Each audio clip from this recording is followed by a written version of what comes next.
Hello दोस्तों, आइए हम जानेंगे नवरात्र की कथा। प्राचीन समय में राजा सूरत नाम के एक राजा थे। राजा प्रजा की रक्षा में उदासीन रहने लगे थे। परिणाम स्वरूप पड़ोसी राजा ने उस पर चढ़ाई कर दी। सूरत की सेना भी शत्रु से मिल गई थी। परिणाम स्वरूप राजा सूरत की हार हुई और वह जान बचाकर जंगल की तरफ भागा। उसी वन में समाधि नामक एक बनिया अपनी स्त्री संतान के दुर्व्यवहार के कारण निवास करता था। उस वन में बनिया समाधि और राजा सूरत की भेंट हुई। दोनों का परस्पर परिचय हुआ। वे दोनों घूमते हुए महर्षि मेघा आश्रम में पहुँचे। महर्षि मेघा ने उन दोनों के आने का कारण पूछा तो वे दोनों बोले कि हम अपने सगे संबंधियों के द्वारा अपमानित एवं तिरस्कृत होने पर ये हमारे हृदय में उनका मोह बना हुआ है। इसका कारण क्या है?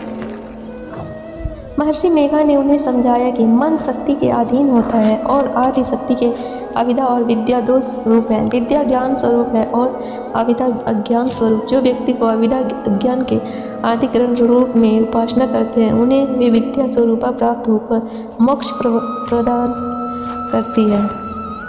इतना सुन राजा सूरत ने प्रश्न किया, हे महर्षि, देवी कौन है? इसका जन्म कैसे हुआ? महर्षि बोले, आप जिस देवी के विषय में पूछ रहे हैं वह नित्य स्वरूपा और विश्वव्यापिनी है। उनके बारे में ध्यानपूर्वक सुनो। कल्पात के समय विष्णु भगवान क्षीर सागर में अनंत शैया पर शयन कर रहे थे। तब उनके दोनों कानों से मधु और कैटभ नामक दो दैत्य उत्पन्न हुए। वे दोनों विष्णु की नाभि कमल से उत्पन्न ब्रह्मा जी को मारने दौड़े। ब्रह्मा जी ने उन दोनों राक्षसों को देखकर विष्णु जी की शरण में जाने की सोची, परंतु विष्णु भगवान उस समय सो रहे थे। तब उन्होंने भगवान विष्णु को जगाने हेतु उनके नैनों में निवास करने वाली योग निद्रा की स्तुति की। परिणाम स्वरूप तमोगुण अधिष्ठात्री देवी विष्णु भगवान के नेत्रों से नासिका मुख तथा हृदय से निकलकर ब्रह्मा जी के सामने उपस्थित हो गई। योग निद्रा के निकलते ही विष्णु भगवान उठकर बैठ गए। भगवान विष्णु और उन राक्षसों के 5000 साल तक युद्ध चलता रहा। अंत में मधु और कैटभ दोनों राक्षस मारे गए। ऋषि बोले, अब ब्रह्मा जी की स्तुति से उत्पन्न महामाया देवी की वीरता तथा प्रभाव का वर्णन करता हूँ, उसे ध्यानपूर्वक सुनो।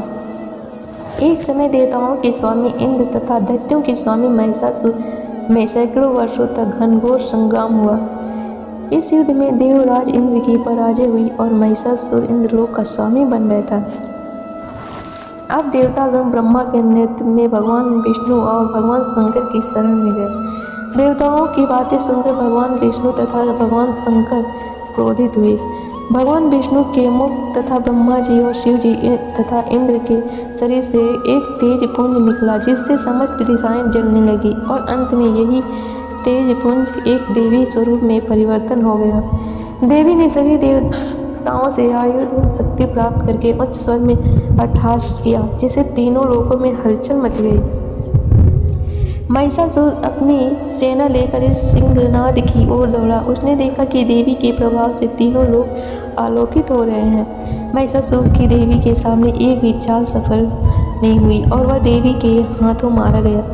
आगे चलकर यही देवी शुंभ और निशुंभ राक्षसों का वध करने के लिए गौरी देवी के रूप में अवतरित हुई। इन उपरोक्त व्याख्यानों को सुनकर मेघा ऋषि ने राजा सूरत तथा बनिया से देवी स्तन की विविध व्याख्या की। राजा और वणिक नदी पर जाकर देवी की तपस्या करने लगे। 3 वर्ष तक घोर तपस्या करने के बाद देवी ने प्रकट होकर उन्हें आशीर्वाद दिया। इससे वणिक संसार के मोह से युक्त होकर आत्मचिंतन में लग गया और राजा सूरत ने शत्रुओं पर आक्रमण करके विजय प्राप्त करके अपना वैभव प्राप्त कर लिया। इसी कारण हम चैत्र नवरात्रि में भगवती देवी का पूजा करते हैं। अगर आप हमारे चैनल में नए हैं तो इस वीडियो को लाइक और सब्सक्राइब करें। धन्यवाद।